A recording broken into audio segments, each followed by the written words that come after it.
Om Jnanatimirandhasya Jnananjana Shalakaya Chakshurunmilitam Yena Tasmai Shri Gurave Namaha. First, I'd just like to express that I'm very happy to see you all here again. You're all very special people, because in this miserable material world it is rare to find devotees of the Lord. In this verse, as in many verses of the Bhagavad-gita, some of the qualities of devotees are being described. Here it is said, here the quality of samadarshan, or seeing all equally, is described.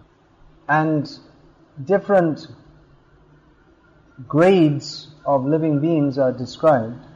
The gentle and learned Brahmana is certainly quite different to the dog or the dog eater. And the cow again is unique, and the hastini, actually means female elephant, is also unique. It's not that they're entirely one and there's no difference between them. Why is that, Ram Keshav? Why is that? I'm asking Ram Keshav. Why is what? Do you know what I'm talking about? Bodies are different. No, I'm asking him. Please listen. Please be here with your mind as well as your body. Can translate. Here, samadarshan, or seeing all as equal, is being, or all as the same, is being discussed. Sama, it's very similar to the English word same. Now in this verse, Krishna has he's selected different types of manifestations of living beings whose characteristics are all quite different from each other. Every object, every noun, either abstract or what's the definitive noun, proper noun. No, that's also not the right word. Every noun means that it has its own specific characteristic, its specialty, visheshta, lakshanam. These are the words. We know a cow is a cow when the word gavi, or in Tamil, pasu, is given. Then we understand what that means. We think of the female species of a certain animal that has horns and a particular shaped body, and specifically we associate the cow with milk. And when the word hasti, hastini, elephant, yani comes up, then we think of a very big animal with a long trunk and usually grey body and big ears. We know what is an elephant. So every object, and even every object, is defined by its specific qualities. If someone tells us that we saw someone milking an elephant, and the elephant was only this high and it had 2 horns, you think, he's got it mixed up, he must have been milking a cow. It's not impossible to milk an elephant. I never heard of anyone doing it, but theoretically it should be possible. But then elephants, they don't have horns. So there's one philosophy called nirvisheshva, that there is no specialty, there is no specific characteristic. If you say tattvam, it means it's true. If you say vadam, it means it's just enough. Very important which words we use. So the philosophy of nirvisheshvad, that ultimately there is no actual characteristic that separates any one thing from any other, is not supported by this verse. At least people in Tamil Nadu should know this, the Vaishnavas, because Shripad Ramanujacharya taught Vishishtadvaita, stressing the Vaishishya, the Visheshamana, the specialty of every object. So Samadarshana here doesn't mean that a brahmana and a dog are the same. But on the spiritual, this soul that inhabits the body of every living being is of the same quality.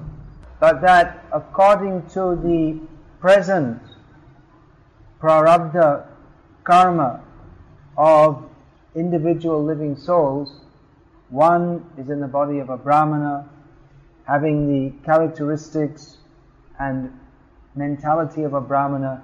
Another is in the body of a dog, having the bodily characteristics and mentality of a dog, and so on. So a pandit or learned person, he recognizes this. But a pandit who concludes that because the jiva is by nature of one quality, therefore the jivas have no individual characteristics, he is not actually a pandit. He is a kupandit or misdirected pandit. The bodily forms and characteristics of a brahmana, a cow, an elephant, a dog, and a dog eater are certainly different. But it is not that after liberation, it should not therefore be concluded that this is only in the material condition that there is difference. That there is the phenomenon of difference. That difference exists. And that after liberation, the jivas merge into a homogeneous mass. This is a common misunderstanding. But it is not supported by the Vedic literature. Even though a certain fellow from Kanchipuram who recently was staying in Vellore for some time as a guest of the government, he might believe this by quoting such Vedic statements as Brahmavid Brahmaiva Bhavati, that one who knows Brahma becomes Brahma. However, this simply states that one who knows, has knowledge of spiritual existence, enters into spiritual existence. It simply states that one who has knowledge of spiritual existence enters into spiritual existence. It doesn't state what are the characteristics of that spiritual existence. Nor does it deny the characteristics, or nor does it deny that spiritual existence has characteristics. The situation after liberation is described in Srimad Bhagavatam. Muktir hidvanyatha rupam swarupena vyavastatihi. Mukti means giving up the material form and accepting one's own, being situated in one's own original spiritual form. At the present time we are accepting various forms which are not our proper form, anyatha rupa. Sometimes as brahmana, sometimes as cow, sometimes as an elephant, or a dog eater, so on. But we have our eternal form in spiritual existence. That is our swarup, or original form. That is actually who we are. If we ask someone, who are you? They will reply in terms of their material position. My name is Santosh Kumar. I am from Madurai. I am a student. I have 3 brothers and 2 sisters. So in this way we define ourselves and others according to our material circumstance. So often in this way I ask people then, what is your age? And if they say 20, I'll say, well, where were you 21 years ago? Where was Santosh Kumar? Where were your 3 brothers and 2 sisters? And often they say, well, I didn't exist. And in one sense, they didn't exist. This Santosh Kumar of Madurai with 3 brothers and 2 sisters didn't exist. It's something like a drama. If some drama troupe comes to your town, you may go and watch the drama and be very much entranced by that, attracted by that. And you may see someone is playing the role of the magistrate in the drama. And if it's a good drama, you think it's real. at least while you're watching it. So when the drama's over, when it's all over, someone might come back the next morning and say, I want to see the magistrate. He gave a wrong decision. I have to tell it. You say, well, the magistrate, it doesn't exist. What do you mean he doesn't exist? I saw him yesterday, but it was just a drama. No, I saw it was real. He gave the judgment. It was a wrong judgment. I have to complain. So he's taking too seriously that which is not really real at all. In the same way, we identify with our material situation, even though it's not really real. And if we ask a 20-year-old boy, where were you 21 years ago?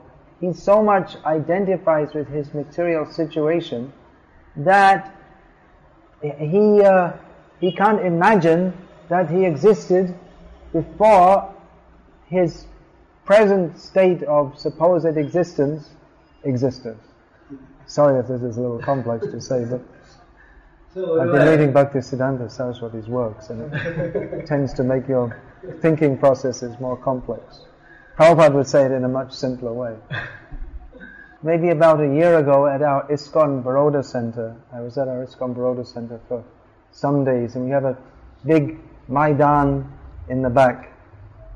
Maidan, you know that word? Maidan. Comes in. So there was one bitch wandering around there, and her stomach was very full, and it looked like she was going to give birth very soon.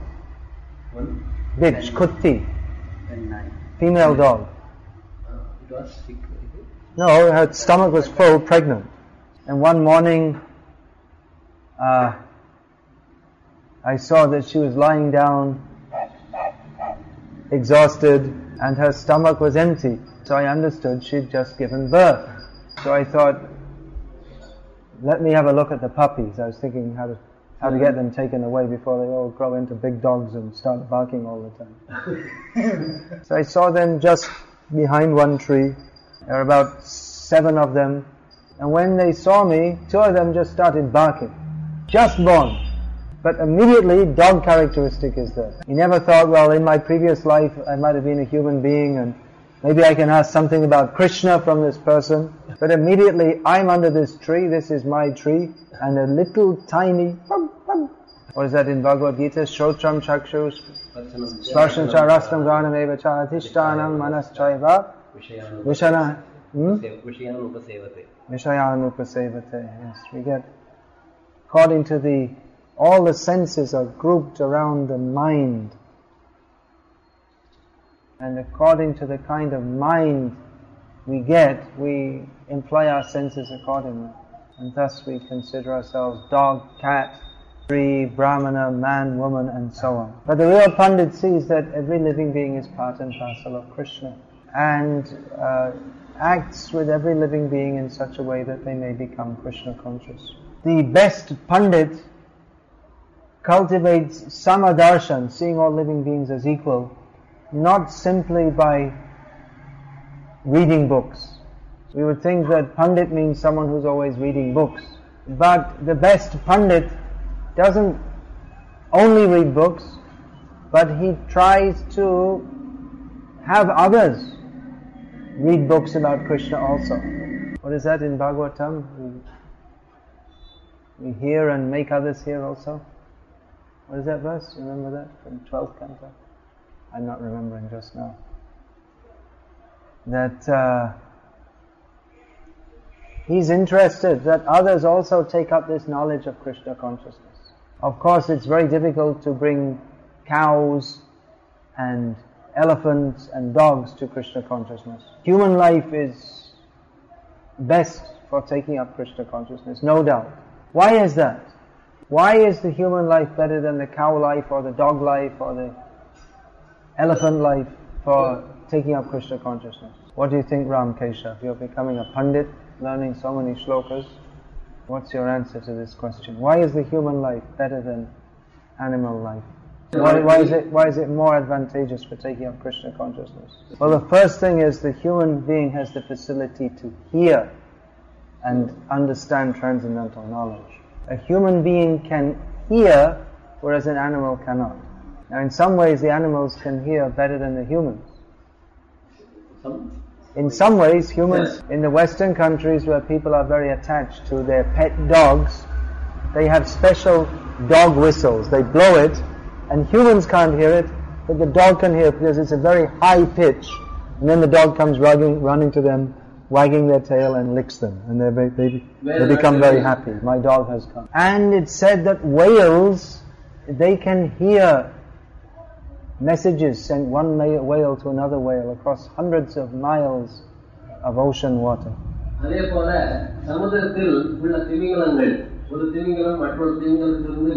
whale is not Timingal. Whale is Timi. Timingal is whale eater. Maybe in Tamil, the actual Sanskrit should be Timi is whale and Timingal means one who eats whales. They eat up whales. In Tamil that... yeah, but they got it mixed up. So maybe the Timingal also does that. Says, hey, there's some whales over there, let's go and eat them. So their facility of hearing in some ways is better. But this Sanskrit word, Shravan, used in connection with transcendental knowledge, doesn't mean simply that one should sit in a room where a Bhagavad-gita discourse is going on. Where a Bhagavad-gita Upanyasam is going on. There are probably some ants in this room at the present time who are also, by dint of being here at the present time, hearing Bhagavad-gita discourse. But it makes no difference to their life. They're looking for some sugar or something. So, Shravan really means to hear with attention and submission and faith. Attention, submission, faith. With the desire to improve one's existence. Maya sakta manah partha yogam yunjanvarashayaha asamshayam samagram mang yatha jnasasi tachrinu. You want to give the translation of that verse? I am not confident. You don't know that one. This means that, O Partha, hear from me. Hear, Krishna says. How? Hear from me with your mind attached to me. Engaged in yoga, bhakti yoga. How you can be free from all doubts. So this facility of hearing transcendental knowledge and applying it in our lives is possible for human beings. So attentiveness is required. We should apply our God-given intelligence that is given in the human form of life only to understand transcendental knowledge coming from Shastra. Chachrindan supatan vicharana paro bhaktya vimuchen naraha. In relation to Srimad Bhagavatam, it is said, this should be heard. It should be carefully studied. Applying one's intelligence to understand the subject matter. Not in an academic manner, simply to become a pandit, but with an attitude of pure devotion to Krishna. And if anyone does that, then they will be liberated from material existence and will go to Krishna. Therefore we are distributing these books and holding lectures and trying to convince people of the knowledge in Bhagavad-gita and Srimad Bhagavatam, and train and teach them in that knowledge. This is the duty of a devotee. Smaranta smarayantascha.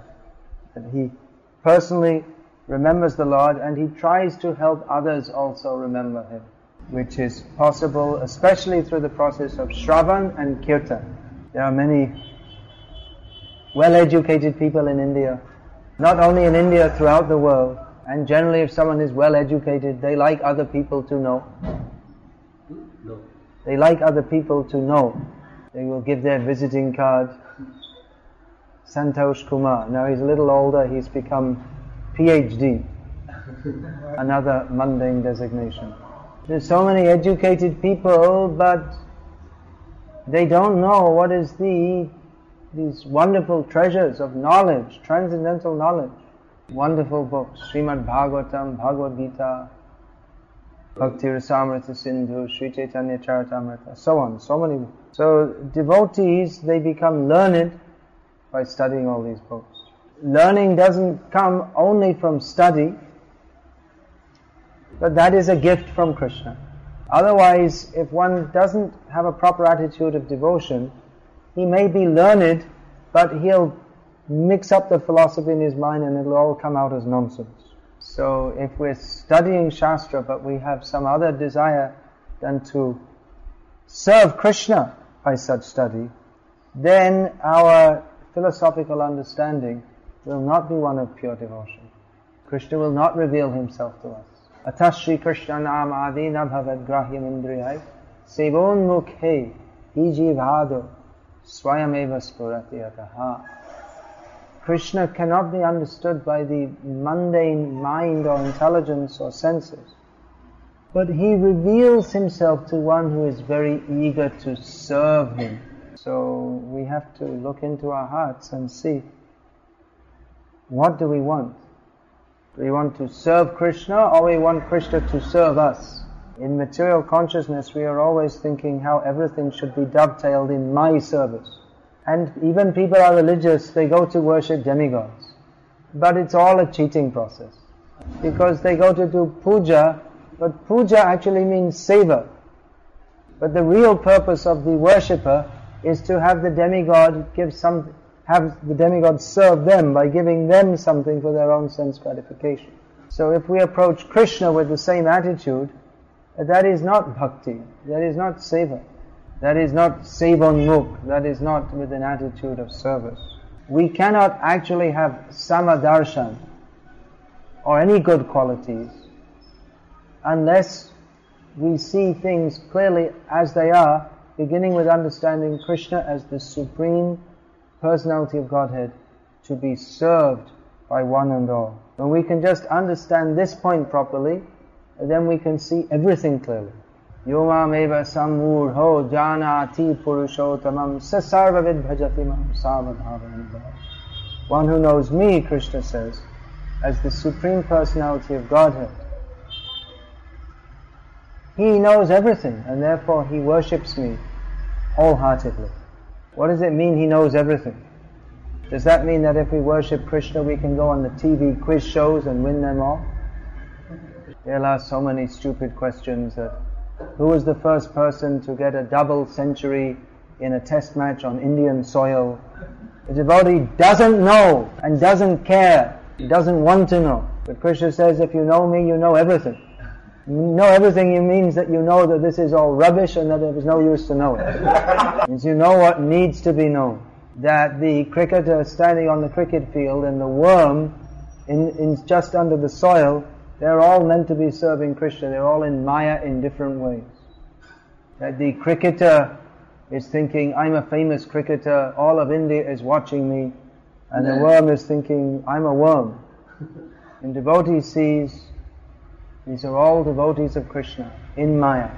One is in the Maya of thinking I'm a cricketer, and one is in the Maya of thinking I'm a worm. At least the cricketer we can try to give Bhagavad-gita. But actually when someone's intoxicated by praise, oh, he's a great cricketer. When one is in a materially favorable condition, then generally they are not much inclined to take up Krishna consciousness. They become more deeply in Maya. That's why I say that we don't really care what the result of the test match is, but better, if we have to say one side or the other, better that India loses. Because if they win, then everyone will be in India, will be in this intoxication of thinking, we are so great, we are so wonderful. If they're disappointed, then Nairasha Paramasukham, the greatest happiness, namely Krishna consciousness, can come out of disappointment. So anyway, a devotee, he tries to preach Krishna consciousness by giving knowledge of Krishna consciousness to others. This human form of life is very rare. Having got the opportunity to take to Krishna consciousness, we should not waste it. We should not try to fulfill our material desires in the name of bhakti. But having come to Krishna consciousness, we should simply surrender completely to the process. We have such important work to do. We see so many people, they're not taking interest in Krishna consciousness. They're simply spoiling their human form of life. And though they don't know it, they're preparing themselves for entering the bodies of dogs and cats and snakes and chickens and so on. So those who have come to Krishna consciousness have a great responsibility to try to spread that to others. Even we're not fully properly situated ourselves, we have to try to help others. Just like in some catastrophe, like an earthquake or something, more or less everyone gets injured in some way or other. But those who are less injured, they have to try to help those who are more injured. So even though we may not be fully, properly situated in Krishna consciousness ourselves, we have to, without neglecting our own injury, without neglecting our own need to cultivate Krishna consciousness, we should also try to help others who are in even more need than us. So please try to preach Krishna consciousness to the best of your ability, and more than your ability. We all can be given more ability than we think we have by Krishna. We can take example from the life of Srila Prabhupada, who took so much difficulty to preach Krishna consciousness all over the world. So you also, please, following in the footsteps of Srila Prabhupada and praying for his mercy, see what you can do in this life to help others come to Krishna. We have so much work to do in so many areas. In so many areas means so many fields of action, so many varied types of activity. We have to distribute Prabhupada's books very widely. We have to perform kirtan in so many different places. We have to distribute prasadam very widely, hold lectures and teach people the conclusions of the Shastra. So please, let's see what we can do to preach Krishna consciousness. Here we have what is a relatively small center. We want to expand the activities. In the beginning especially, it's always a struggle. But if we go on trying, then certainly Krishna will help. It's not easy to preach Krishna consciousness. And usually people who preach Krishna consciousness, they are misunderstood by others. If someone just sits in a temple and chants, then everyone will say, oh, great devotee. But if someone goes out to preach, he has to point out that what is Maya and what is actual bhakti. Then automatically people will start to accuse him and become his enemies. Or, however careful one is in preaching, people who are determined not to be Krishna conscious, Matya na Krishna paratasvatova, such people, they will become envious and make allegations against the devotees who are trying to preach Krishna consciousness. Nevertheless, it is the duty of devotees to preach Krishna consciousness. This is the real result of samadarshan, seeing all living beings as part and parcel of Krishna. Hare Krishna. Any question about this? What are the qualifications? Can you say in Tamil in the mic, what are the qualifications of one to bring others to Krishna consciousness? The genuine desire to do so is in itself the qualification. But that must be a very deep and genuine desire, because one will have to face so many obstacles. One should also be acquainted with the conclusions of Shastra, because one has to know what to say, how to preach. But even before one becomes very much acquainted with Shastra, even from the very beginning, one can go out and distribute Prabhupada's books and ask people to become Krishna conscious and so on. The question is about Swarup, different bodies in the spiritual world. Yes, everyone has a different body in the spiritual world. Someone is a cow, someone is a cowherd boy, someone is a cowherd girl. But we don't change bodies, we have a fixed body. The body is not made of material flesh and blood, but of spiritual substance. Material bodies are formed out of the desire not to serve Krishna. Spiritual bodies are formed out of the desire to serve Krishna. Hare Krishna. Hare Krishna. We'll finish.